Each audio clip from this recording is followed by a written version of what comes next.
Okay guys, I am going to be putting carpet in this room today, and it's not a real big job. It's just a bedroom, a closet,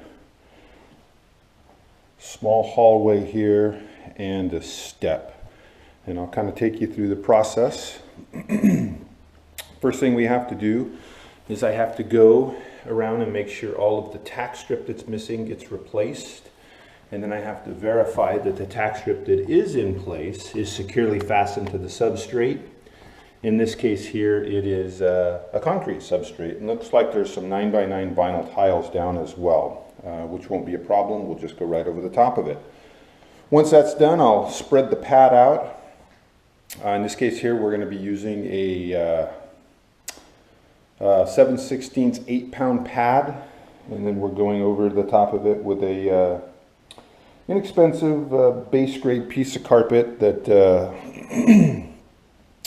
that's suitable and usable in rental situations. So as I go along, I'll try and explain what I'm doing and why I'm doing it, and perhaps I'll even explain what will happen if we don't do it. But the first step is getting all of this tack strip that's missing around the edges, getting it in place. Okay, so here we go.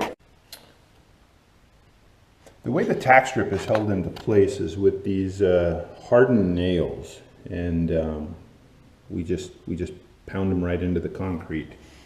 Sometimes it's easier said than done. Sometimes the nails bend over, or you don't have a nail on the end of the tack strip where you really need one. And then you have to back it up with spare nails. I prefer the 5/8 nails. They're a little bit shorter than what actually comes in the tack strip, but they tend to hold a little bit better. So let me see if I can get a shot of me hammering those in. Okay, sometimes this is easier said than done, but let's see if I can do it.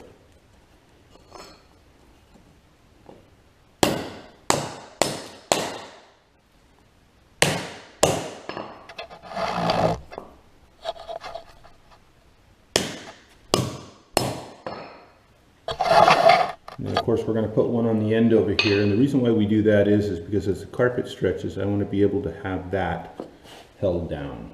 So let's see if we can get a nail to hold over here. Success. Obviously the most important thing is as you're doing this, not to come down and strike the base. So I like to hold my hammer kind of on the end, find a good range, and not hit the base. It took a very long time to learn how to not do that. I'm 28 years in the business. I don't hit the base a lot, but anymore. Well, I don't hit the base ever anymore. So it takes a lot of practice and skill to be able to do that. For somebody just starting out, sometimes it's easier to remove the base, install the tack strip, and then reinstall the base. That way you're not, as you're coming down, striking the base. Nothing worse than that. So I'll go ahead and finish up the tack strip, and I'll see you when I'm done.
thought I'd kind of show you guys kind of a long-range view of what I was doing. This is a small closet that kind of weird. It's got a small step, and I don't know what it used to be, but I'm going to put carpet in here, and it's going to come over this and then extend out into this area.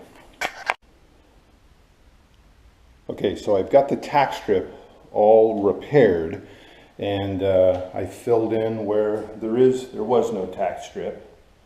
So I've pretty well got tack strip all around the edges. I've left it back about 1/4 of an inch or so, and it's ready to be padded. A side note is that some people believe that all the tack strip should come out and brand new tack strip go in. So there's an example of new tack strip. Here's tack strip that's kind of been in a while. This is not rotten. People will say it's rotten and it's got to come out. The problem with taking it out is it's held in place again with concrete nails. When those nails come out, it tends to leave craters in the concrete, and we can never get the nails to go back down the same way. So I try and refrain from removing the tack strip unless it absolutely is rotten. And you'll know it's rotten because when you pull on it, it'll begin to flake away like plywood that's been left out in the rain. But as long as the pins are there, the pins aren't rusted, and the tack strip is down, there's no need to replace it.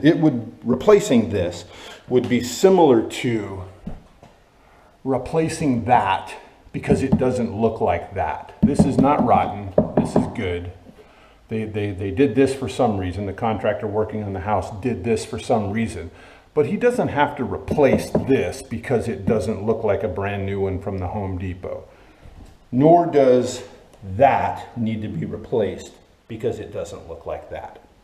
All of this tack strip is in good shape. I went around and tested it all. And that's what's going to hold the carpet in place. Anything that was loose, I put backup nails in. I didn't really encounter any rotten spots. So we are good to go. I'm going to go grab the pad, and I'll show you what's involved with that.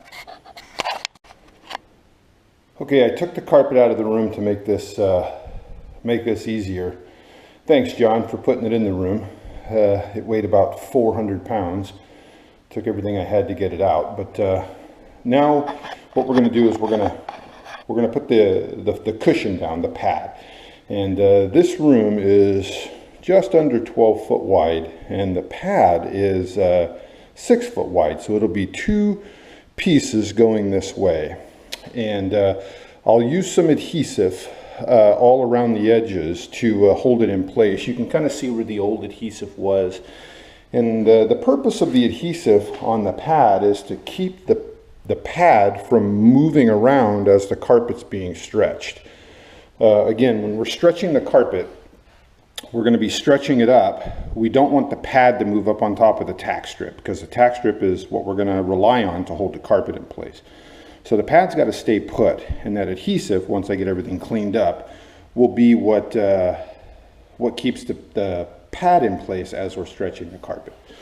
So I will get that done, and then I'll bring you back.